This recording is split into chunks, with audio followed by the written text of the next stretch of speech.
आगे चले घूमबो पहाड़ा पठार गे तोरा देखा देबो जंगल झाड़ गे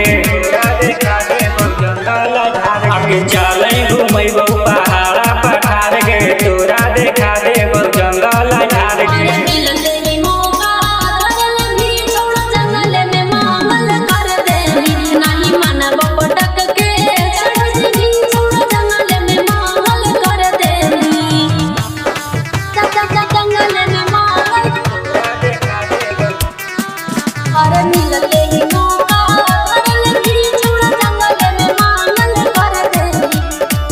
हमारा लगा है तोरा नियत में खोट रे चूमले मिगाल छौड़ा काट ले भी होठ रे।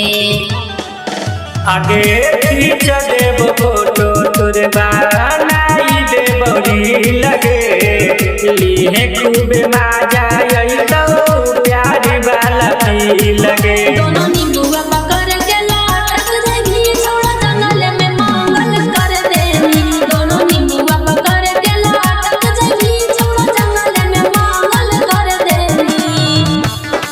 जंगल में मांगल अरे मिलते भी मौका धरल भी छौड़ा जंगल में मांगल कर देनी।